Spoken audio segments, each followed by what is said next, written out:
Hello again, Tiger fans, and welcome to this week's edition of the Tiger Lacrosse Report. I'm your host, Ben Rosenbaum. Towson picking up a huge CAA victory this past week, and as always, to talk about it, I'm joined by the head coach of the Tigers, Kristen Carr. Coach, welcome back, and congratulations on a big win. Thank you. So, William and Mary, and we had talked about it, there was a lot of tight positioning in the standings coming into last week. Come out victorious, 15-10, moved to 2-2 in the conference.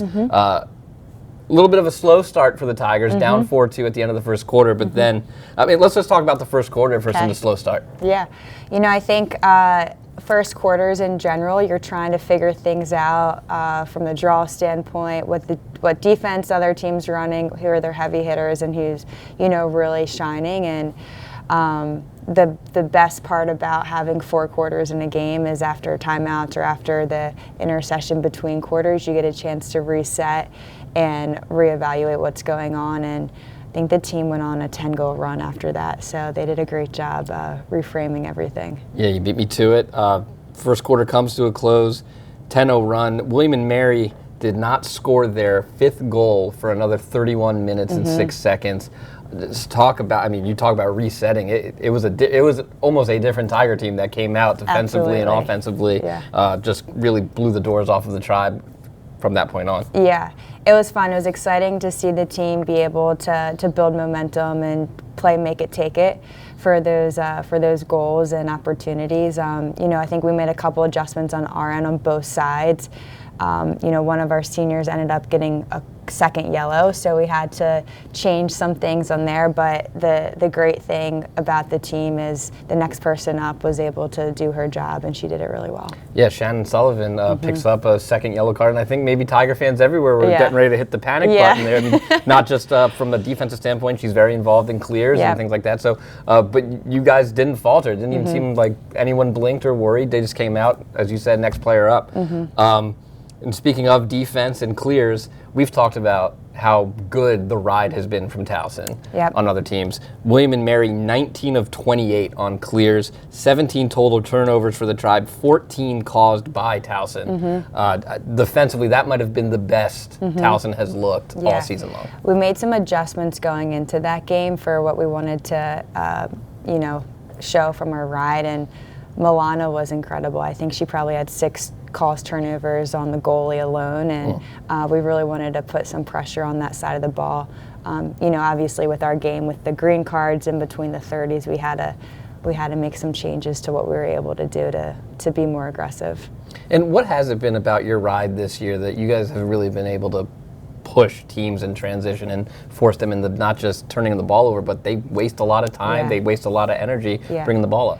I think it's the commitment from the attackers. They're doing a great job keeping space and playing angles really well, and when they're able to close the gap, they do. And we're able to run a couple different midi lines, so from a fitness standpoint, we can stay fresh over the course of the game, so you're able to put a lot of pressure on the other team. And then, of course, Jenna Cardeno, now a 4-time Rookie of the Week, 12 saves for her. She continues to be outstanding. But as we've kind of been tiptoeing around, Milana Zizakovic had quite the day, a career day. 6 goals, 1 assist, a ton of turnovers, 6 draw controls. She started the day tied for 10th on the all-time scoring list. She finished tied 8th now, along former Canadian Emily Gillingham. And a highlight behind the back goal. She was quite literally, for my money, from the time she stepped on the field to the final buzzer, she was the best player in the conference this past week, and it's bar none for me. She was incredible. She is one of the most exciting players I think I've ever had the chance to coach. She's an incredible leader. She has great presence all over the field.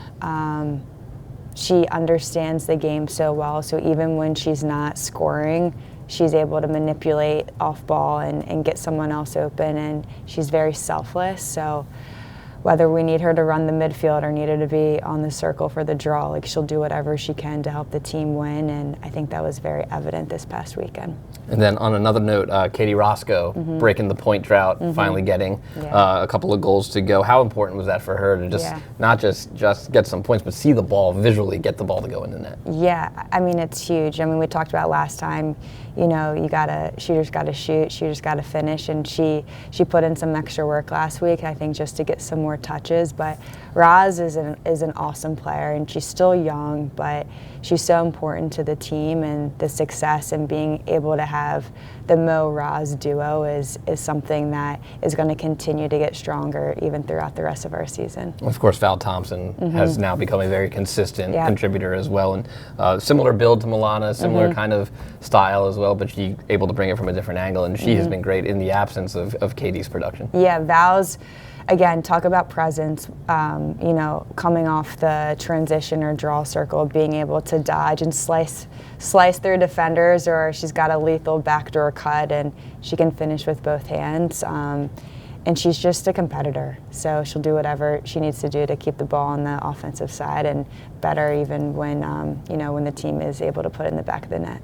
All right, so William and Mary in the books, and we've, as we've talked about, very tight in the standings right now for that final spot in the playoffs, and we're still a few games away. But these are two very big games for Towson and for these other two teams. Hofstra also 2-2 in the conference, and you'll play them Friday. Delaware 3-2 in the conference. You'll play them on Sunday.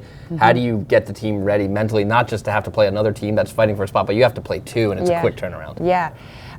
You know, that's why we scheduled the way we did. We played a Friday, Sunday game earlier in the year, Jacksonville, USF, and come from behind victory against USF on a very hot day. So play through the elements, but I bring that up because I think it's important that they've already experienced a Friday, Sunday game, and you know, throughout this week we'll put in both types of scouts throughout practice, so they're getting prepared for both. But first thing first is to attack Friday's game and do what we need to do against Hofstra, and then we'll really focus on Delaware come Saturday. And let's talk about Hofstra Friday, 7 o'clock on Lacrosse TV up on the island.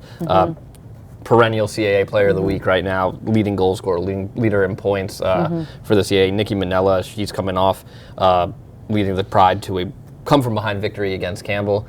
Just talk about her game. She really, I mean, you talk about a do-it-all type of player, that's her to a T. Yeah, whether it's, you know, being on the draw circle, her off-ball movement's great. She's an awesome facilitator. She's got a great drive and shot, and she's definitely somebody who's garnered a lot of respect in the conference. And they have a couple complement players to her, but she's definitely somebody that we obviously have our eyes on, and we're going to try to make her feel very uncomfortable come Friday. Yeah, 75 points for her on the season, averaging almost 5 goals a game, just about 3 assists a game as well. When it's somebody who, when you've seen, I'm sure, a lot of teams, okay, we're going to try this, and then we're going to try this, and then we're going to try this, and she just always seems to find a way.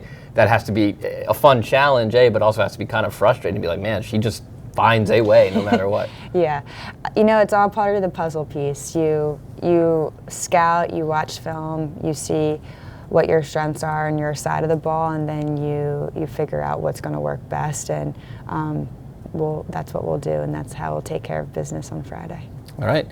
2 big games this week for the Tigers. First on Friday up on Long Island at 7 o'clock on Lacrosse TV, and then back home on Sunday against the Delaware Blue Hens at 3 o'clock. That game will be on Flow College. For the head coach, Kristen Carr, I'm Ben Rosenbaum. Thanks for joining us, and as always, go Tigers.